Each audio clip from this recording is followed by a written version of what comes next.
As a responsible person with growing concerns for your privacy and personal liberty, you want to know where we're headed and what you can do about it. We ask the experts what you need to do to take prudent and responsible action to safeguard your family's wealth and well-being, and what basic first steps will help you to be aware and prepared.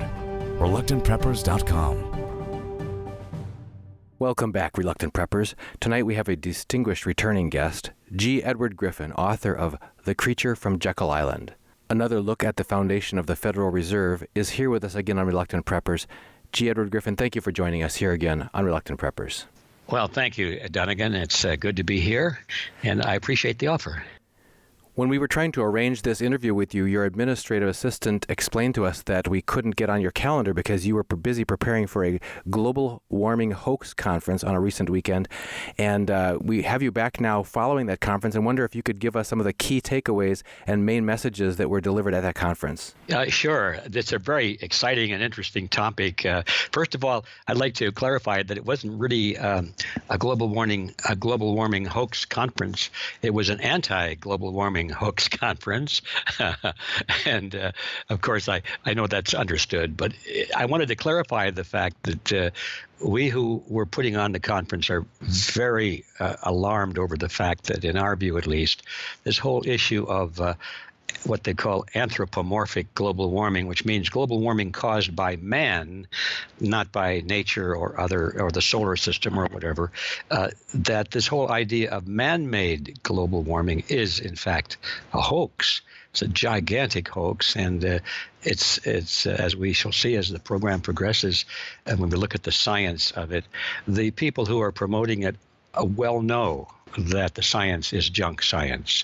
There's no question anymore. In the beginning, I thought, hey, we have to point this out to these people, why they've made terrible mistakes. We should help them understand, even though they were scientists.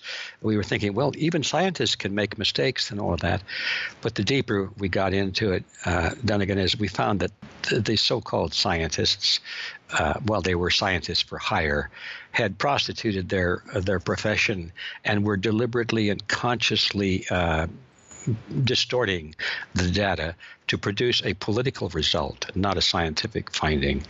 And this was very alarming to all of us, and we decided that since the hoax, or the myth, if you want to be a little more gentle, the deception was so rampant. You read it in the newspaper all the time. And I see the latest headlines this week are Bill Gates and his very wealthy people are putting up billions of dollars to promote solutions, so-called solutions to global warming, And so naturally, when the average person reads that, he says, well, these people are very philanthropic, they care about the world, they care about the planet, they care about future generations, and they want to do things.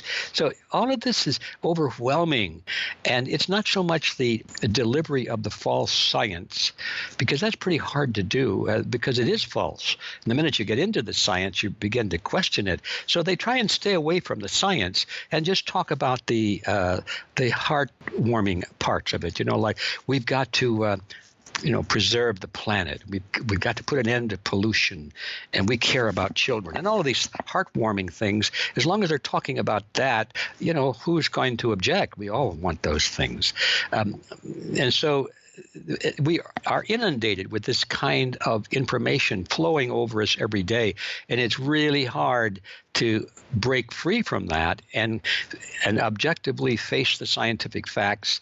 And when you do that, you come to the horrible realization that this is a hoax and that we are victims of a hoax, and that the motive behind all of this, and I'm going to cut right to the chase now, we can come back to the science in a moment, but the motive behind all of this has to be understood, because unless we know why these coin-operated scientists are distorting fact, and why the politicians are presenting this myth to us, is because they have an agenda. And the simple way of saying it, is follow the money. Everybody knows that phrase, but they don't want to do it when the people speaking are talking about the future generation and saving the planet and so forth. It's hard to believe that these people who talk so nicely would actually be motivated by profit or political power. And when you follow that rabbit hole, you go down to the bottom of it, that is exactly what you discover, that it is money. It is political power that motivates this gigantic hoax. Now, that's a very controversial thing. People don't want to hear that. It's certainly contrary to, I was going to say popular wisdom. I'm going to back off of that because more and more people are questioning this whole idea. When I first started realizing this and speaking against it, I would guess that 90% or more of the population firmly believed that global warming was the scientific fact, and they were all emotionally involved in it, like I had been prior to that. We had to do something about this.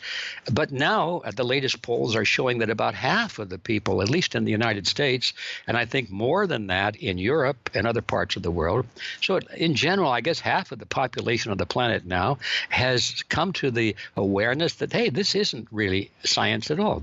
There are political and monetary incentives behind this hoax.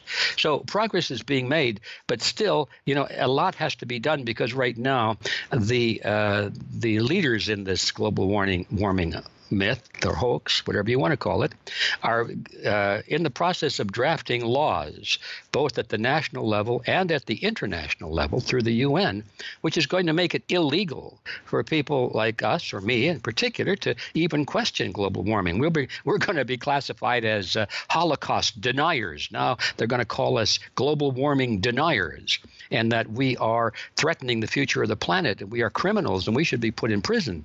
This is how far it's gone, and they're trying to get over that last stage as quickly as possible so they can silence this discussion, so they can silence the information that we have promoted in this conference.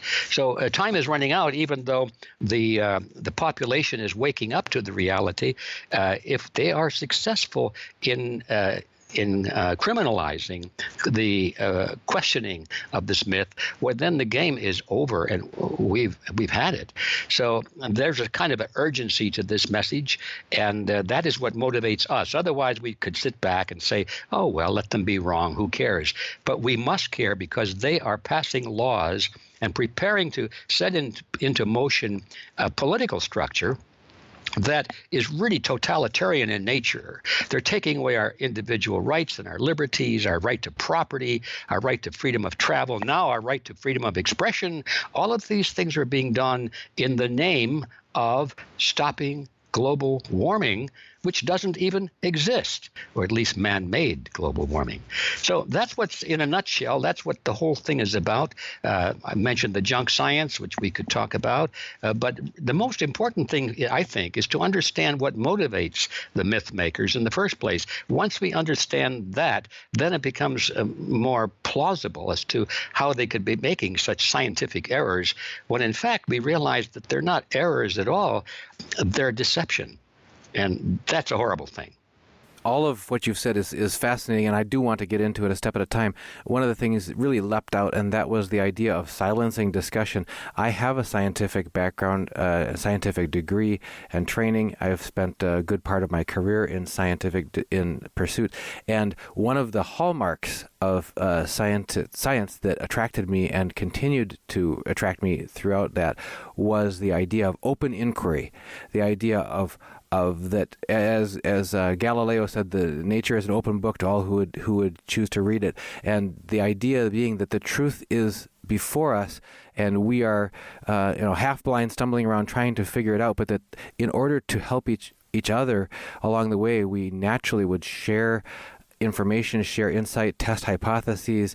That openness and freedom of discussion, debate, theories, testing and exploring is absolutely essential to the very nature of true science. So that seems so antithetical to science itself, to say that in the name of science we're going to shut down discussion. Yeah. Well, of course, historically, we know every time that the questioning of consensus science is what they like to call it. Every time in history that was done and people were burned at the stake for thinking that the earth was not flat and all of that kind of thing, why every time the law is used to protect one side of a scientific issue, you know that the side being protected by the law is wrong. It's false. Otherwise, it doesn't need legal force on its side. Open truth and debate never needs to be defended because it's its own defense. And then furthermore, you talked about the actual junk science itself. I have to be curious, and maybe our viewers are as well. How did you get dragged into this? This isn't the first controversial situation that you've investigated. You seem to be a serial controversial issue investigator and exposer and writer. And maybe you can't help it because that's where your passion draws you. But could you please just give us a real brief understanding of how you got into this in the first place? Yeah, I like your description. I am a serial controversial person. I guess. And also, you hit it right on the nail when you asked me how I got dragged into this. The word "dragged" was right. It was right on because I never intend to get into these things. I always think to myself, I got enough controversy as it is. I'm just going to stick with what I've studied and know about. And of course, my strong points, if you want to call them that, are the banking, the Federal Reserve System, and I know a little bit about cancer research and therapy and alternative medicine and so forth. I like to stick to the things that I've spent my life studying and learning, but every once in a while I rub up against something else, and as you say, I get dragged into it unintentionally. So anyway, how this all happened was some years ago. I had a film crew out to my house, and they were interviewing me on camera for it had something to do with the Federal Reserve, I think. And during the break when they were changing chips for their film, or after we had finished it, anyway, there was an off time, and I asked the producer of the crew, I said, what do you guys do? What are you up to? You have any interesting projects other than this? And they said, oh, yeah, that we're working on something to do with not global warming, but chemtrails. Yeah, and they said, do you know about chemtrails? I said, well, not really, except I have some strong opinions. My opinion is that these things we're looking at in the sky are not the old-fashioned contrails, which are nothing but, condensation of ice crystals. So I've looked at contrails a lot, and they usually, they trail about maybe a half a mile or maybe a mile behind the jets as you see them flying, and they dissipate. The crystals are finally dissipated into the air, and so this little white plume just travels along after the airplane, and it's just a little short thing. But lately, I've noticed that these plumes go from horizon to horizon, and they stay there all day, and they spread out one upon the other, and by the time you hit 2 or 3 o'clock in the afternoon, the sky is milky instead of clear blue. I said, that's obviously there's something different. I said, that is what I think I know. Well, they said, would you like to say that on camera? And being a fool, I said, sure, I'll say that on camera, as long as everyone understands it's just my opinion. I'm not a scientist, but it seems to me that there's a difference here. So they did, and that's how I got dragged into it, because all of a sudden people were asking me questions as though I were an expert. How do you explain this and so forth? And I started to do some research, and then I made another huge mistake. I decided to help these fellas with funding for their video project. So now my name shows up on the film as a producer. And so now I'm a world expert on chemtrails, supposedly. And so I had to bone up on it because I was being asked questions. Well, that's kind of, what happened with global warming. I've expressed my opinion that I don't like the science that I see. I see it as junk science being offered in defense of this whole thing. And I've made statements on the radio, like maybe right now. And then I decided, hey, we got to get this word out. So I sponsored an event in Phoenix, not San Francisco, but in Phoenix, called Global Warming, An Inconvenient Lie, and had all the real experts there, the college professors and the scientists, the journalists. But since my name was attached to the sponsorship, I'm the expert, supposedly. So, yeah, I get dragged into these things, and I am a serial victim, I suppose, of controversy, especially when I think that the public is being lied to, and when it makes a big difference to the future. I'm a sucker for those things. Well, goodness gracious, among our viewers, your approval rating across years and across the many conversations that we've had together is exceedingly high. You've got a great number of people who deeply appreciate that you bring the facilities that you do to bear against these things that the common person is pretty much feels beyond themselves and pretty much helpless, other than to just accept whatever we're told. So could you lead us into a layman's explanation of what you see to be the main things that are wrong with the science around global warming? Well, that's really easy. The main thing is, the main thing. How do you determine the main thing? There are so many deceptions. But one of the main things is that we have to distinguish between global warming and pollution. Those are two basically different topics. You could argue that pollution had some effect on global warming, but you'd be hard-pressed to prove it. Nobody likes pollution. We all hate pollution, and we want to do everything we can to eliminate pollution. And therefore, one of the things the deceivers do is to throw pollution into the same basket as global warming, and they speak of the two things as synonymous. And you're not supposed to notice that trick. Basically, if you notice and dissect their books and their essays and their public statements, it goes something like this. Well, since global warming and pollution is a real problem, therefore, wait a minute, let's separate out all the garbage from global warming. It doesn't cause global warming. So that's the first trick that you have to be aware of. We hate pollution. We must do something about it. It is a problem, but that is not a case for global warming. There's no science to demonstrate that whatsoever. The next thing is that they say, well, global warming it's happening and it's getting hotter and hotter and hotter. Well, that is a half-truth. If I were marking somebody's paper on that in my class, I'd give them half credit. There was a period when this planet was warming in the last couple of decades, ever so slightly, a little bit, a tenth of 1 degree over 20 years or something like that, and just a little bit. And so projecting that into the future, the deceivers have said, look, if this goes on, and then they crafted a hockey stick graph, which we might come back to as pure fabrication of data. But even if you project it as a straight line without this hockey stick fabrication, why, you could say eventually the planet's going to be so hot we'll all burn up. Well, the fact of the matter is that if you look at the long chart going back thousands of years, and they do know the temperatures of thousands of years ago because it shows up in the geological record, it shows up in the fossil records. There are ways, I don't really understand it, but scientists all agree on both sides of this category. They all agree that there are ways of looking at the fossils and the sediments in the oceans and things like that, and they can pretty well tell what the temperatures were over thousands of years in the past.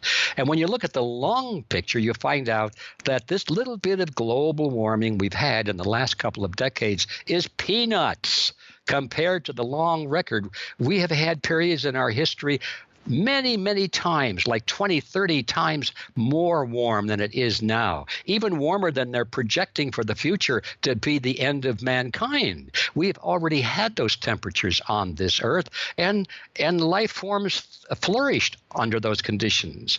And as a matter of fact, we know that even the Arctic areas of the planet were covered with green, lush growth because you find the fossils down there underneath the ice and the snow. And the planet flourished, and there were not enough factories in those days to produce CO2 to cause global warming. So the second argument that the planet is warming is bunk.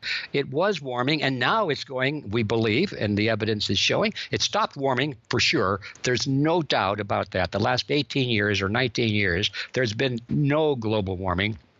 Even though they've tried to fudge the data, they still can't produce global warming. So they're saying, oh, well, it's just a temporary blip. It's gonna get warmer, though, folks. It's going to get warmer, but it's not, okay? But now it looks like we're going into a cooling phase, which the planet has done many times in history. It goes into warm and into cool, back into warm, back into cool. And now we come to the final thing is the cause of this. They're saying it's CO2, carbon dioxide in the atmosphere. They're saying that, look, over the history, you see every time that the temperature goes up, CO2 goes up too. And Al Gore had this big chart on the wall showing, sure enough, there's a correlation. You can see it. Temperature goes up, CO2 goes up. Temperature goes down, CO2 goes down. Perfect correlation. End of discussion, right? Wrong. Because if you really zero in on that chart, you see that the temperature went up before the CO2 went up. And the temperature went down before the CO2 went down. Yeah, they're correlated, but it turns out that the temperature is causing the CO2 change, not the CO2 causing the temperature change. So that is another one of those falsehoods, you see. And you go on and on and on, and everywhere you look, you see deliberate falsification of the data, and you cannot tell me that these scientists don't know exactly what they're doing. Well, we could go on, but that gives you an idea of everywhere you look. The melting of the polar caps, for example. Yeah, they melt and then they expand again historically. And right now, they're growing. Now, yeah, it's sure the Arctic may be losing some ice along one of the edges of the ice field, and so they go in and take pictures of that part of the continent, or the ice flows rather. Oh my golly, look at these glaciers! They're falling into the ocean, and they take dramatic pictures of them and say, oh yeah, the ice is melting, the oceans are rising, and then what they don't do is show you what's happening in the Antarctic. In the Antarctic, the ice is growing. Or in other parts of the Arctic, the ice is growing. They just show you that little tiny portion where the ice is shrinking and melting, and they plaster that all over the newspapers. Now you can't tell me these scientists don't know exactly what they're doing. They're cherry picking the data to convey this urgency in the minds of the readers and this feeling of panic. Oh, we must do something to stop global warming. And they talk about the polar bears are going to be extinct. Now, that's the poster child of global warming mantra. Look at these poor polar bears, and you look at them, they look kind of sickly and dirty, and they're clinging onto a little piece of floating ice.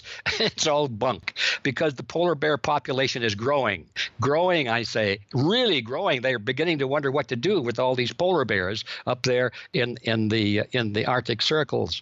So everywhere you look, as they say, you find false information, and it's time we think that the public knows it. This you remind me when you talked about the false urgency that's being touted is the old quote of never let a crisis go to waste. But here it sounds like there's a manufactured crisis. So, yes, but again, not letting a crisis go to waste implies that there is some ulterior objective than just actually solving a problem. So could we turn your attention to, you mentioned in the beginning, there's a darker side to this, what seems altruistic on the surface of let's do what's right by Mother Earth, that sort of thing, but Mother Nature.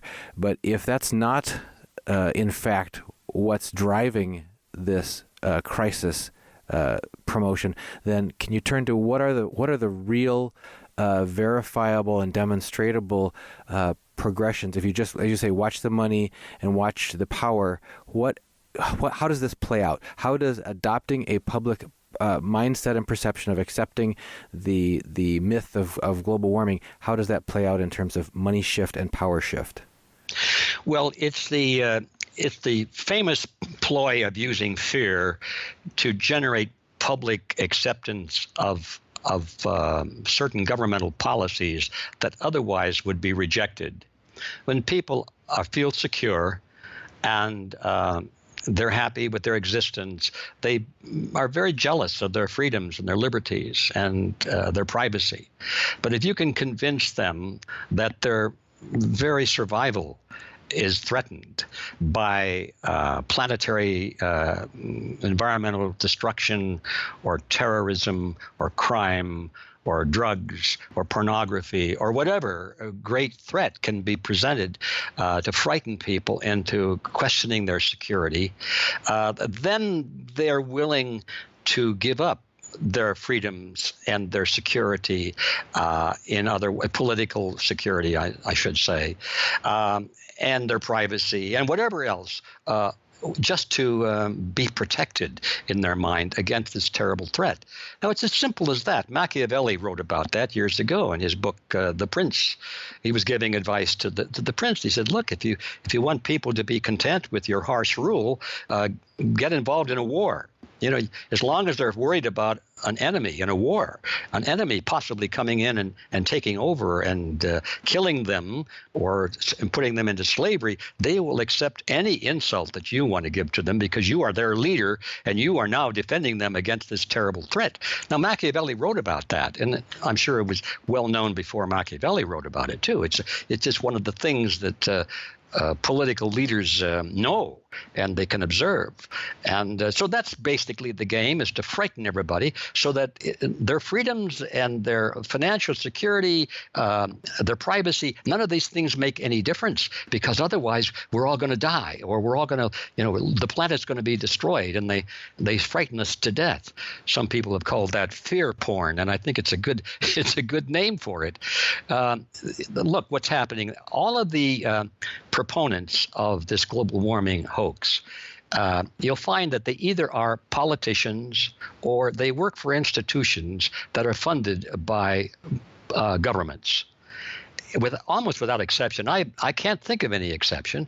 There probably are, but certainly the overwhelming majority of the information about this global warming hoax is coming from people with a political agenda.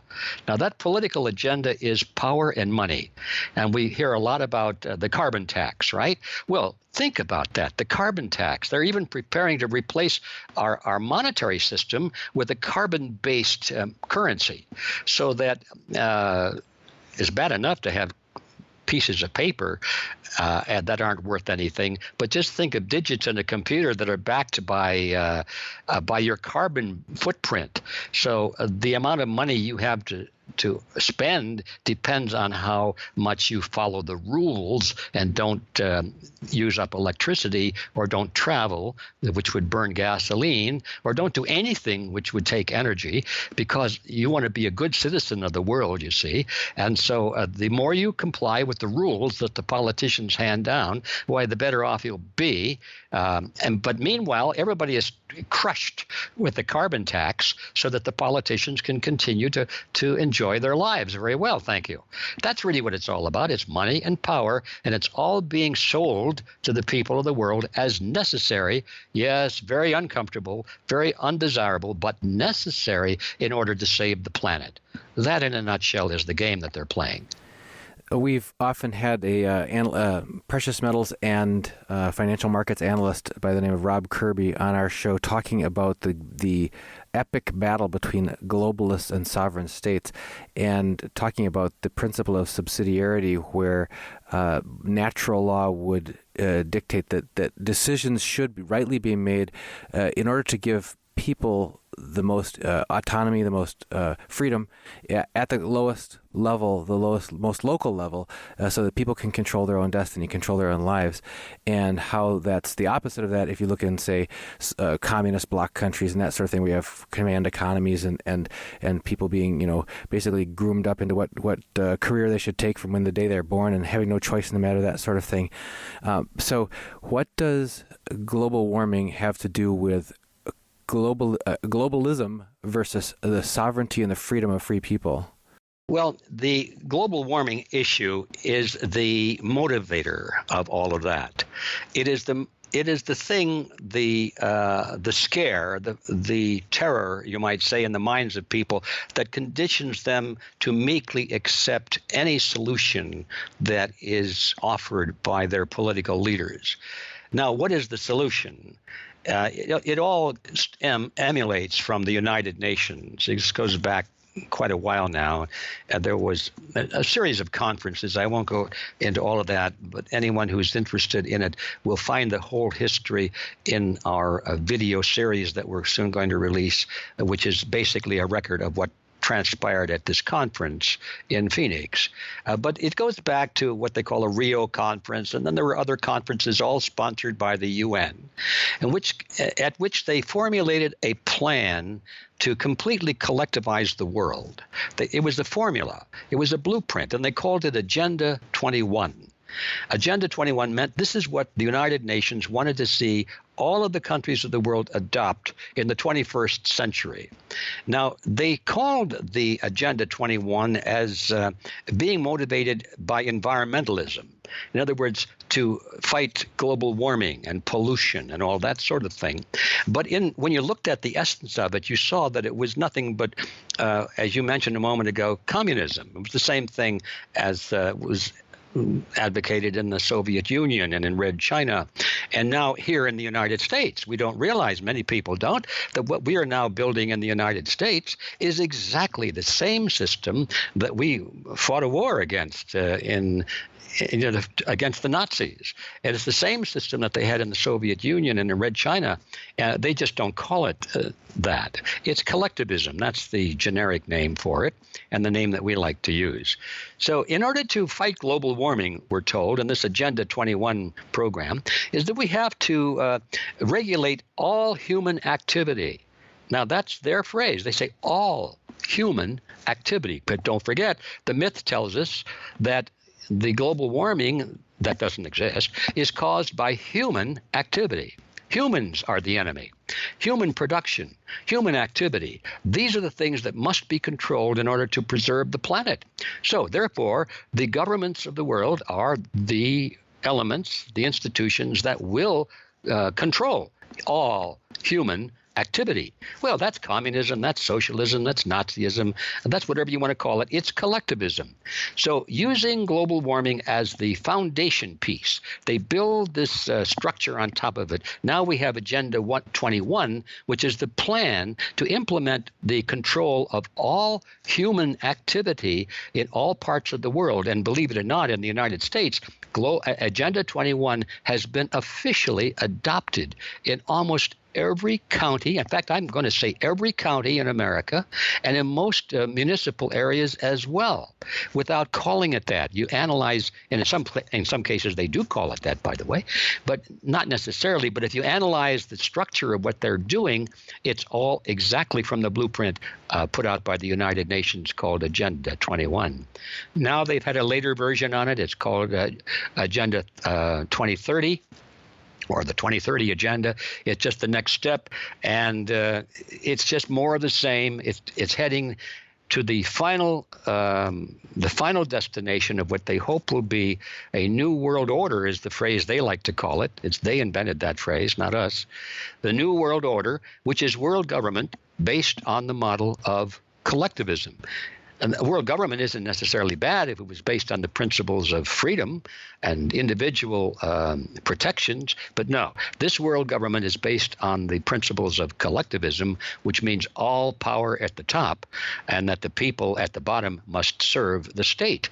All of this is really horrible to contemplate. It's something out of 1984. You think you're talking about a novel, but no, this is reality. These are today's headlines. If we understand what's behind them, we are moving rapidly into a 1984 type of environment in which all human activity is thoroughly regulated by the state, and the justification for doing that is to put an end to global warming, which doesn't even exist. And that leads us back to how do you keep such a big lie under wraps? I mean, there are, I assume, legitimate scientists in the world who I would hope would be in the majority. We've certainly in the mainstream media, in the recent political campaign and so on, how it can be that the majority of the mainstream media outlets can all assume a certain position and all be telling the same narrative, and that narrative echoing that's being told by the administration and so on. So it can seem that as you go, you've got education, you've got media, you've got an entertainment, you've got government, and they're all saying the same thing, therefore it must be true. But a very small percentage. This is a very small piece of the pie, a very concentrated communication power elite. So, do you believe it's the case that the majority of scientists actually know the truth, or are they all most being hoodwinked by the education, the training, and everything else that they're being told? Well, my experience on that is, of course, not conclusive, but I've had a lot of exposure to scientists across the board on this issue.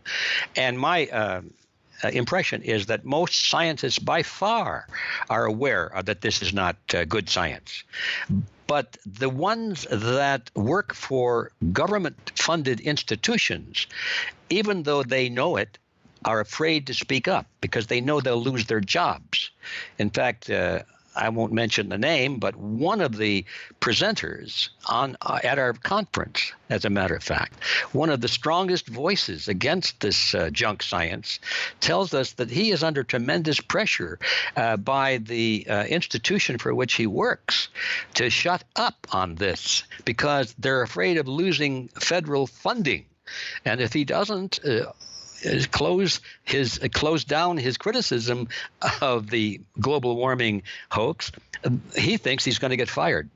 So, yeah, even the ones that are in the monster, so to speak, part of the in the belly of the beast, are having trouble because they're being told to keep quiet. And when they do speak up, they get kicked out, and then the media says, "Oh, this guy is a quack," and he got kicked out because of I don't know. They make up something, make him sound like he's a bad guy.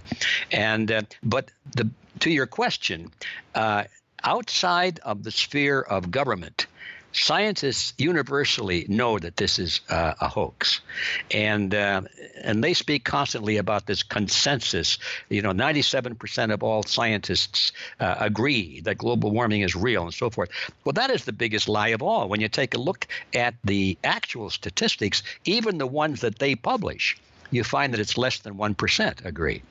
Isn't that an incredible statement? But you'll see when you notice the charts and the background data that are being presented at our conference, when you actually challenge it, it breaks down to less than 1%.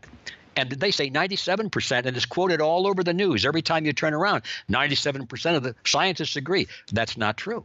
But people hear it. And so the answer to your question is, how does this happen? And Adolf Hitler provided the answer. He said in his book, Mein Kampf, he said, if you tell a lie that's big enough and often enough, and that's all that people hear, they will believe it.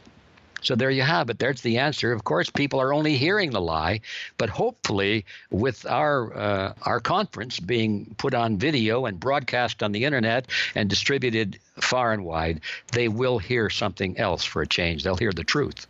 Well, you mentioned the oppression that comes down on people who do want to speak out. And as I type the notes that I'm taking during this interview, I am absolutely convinced I will not be able to publish these notes on our YouTube channel when we post the video, because for videos where we've mentioned any of the topics that you've touched on here, we get what they call it does not meet the guidelines for non-advertiser friendly. We get funding withdrawn, and which is as good as no margin, no mission. We can't progress in that mode. That's why we've had to start our own private newsletter that people can subscribe to. If they go to reluctantpreppers.com, they can sign up for a free newsletter, and we can give you the full notes and all the supporting links and documents in the newsletter that you can sign up for free, that we can't put out there. So you mentioned this government. You mentioned a government researcher or a government-funded researcher who's under pressure to shut up, and here I'm just an independent journalist, and I'm under pressure to not put out things that don't match the accepted narrative as well. Yeah. Well, that's what's happening in our world, and it's very unpleasant. It does not bode well for our future if we don't do something about it. The time is over for us to be armchair patriots and sit back and just read the news and try and be informed. It's time for us to get off of our chairs, off of our couches, and out into the public and start banging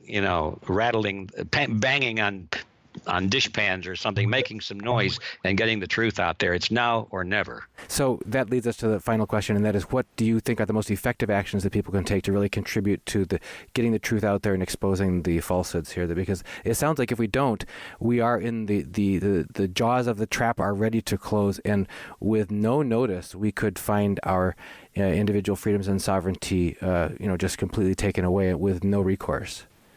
That's absolutely true. We're a lot closer than most people realize, and we're closer than I even want to think, but it could happen very quickly. So what do we do about it? There's an old saying that, truth is power, or knowledge is power. And again, I would give half credit for that one. Knowledge by itself is not power. Some of the most knowledgeable people have been put up against a wall and shot by the firing squad, not because they didn't have knowledge, but precisely because they did have knowledge, and that their enemies didn't want such people to exist. So knowledge by itself is not power, but when people act upon that knowledge intelligently and are willing to make some sacrifice of their time and their effort and their talent, now we can build a movement that can really change the world. And so the answer to that question is we have to get united. We have to assemble all of the people who really want to make a difference in the world, and not just watch history go by, but want to become part of making history. We have to get unified, and that's the reason we have our organization, which is Freedom Force International. So I'm not going to talk much about that, but those who want to really become part of a movement and make things change, please come to our website. It's freedomforceinternational.org. freedomforceinternational.org, and read all about it, as they used to say. And because we have the plan, I know we do, it's already beginning to work. All we need now is more people involved in the effort. It can be done. Well, G Edward Griffin, you never cease to amaze us with the breadth of knowledge and depth of purpose that you stir us to. So, thank you extremely, for joining us here, for opening this discussion with us. I think we left several smoking or chemtrail guns along the way that we're going to need to get circled back and get more details on. But thank you very much for addressing this topic of the global warming hoax and giving people a clue of where they can find out more and actually take up a stand for liberty, for freedom, and for the truth. Thank you so much for joining us here on Reluctant Preppers. All right. Thanks for inviting me.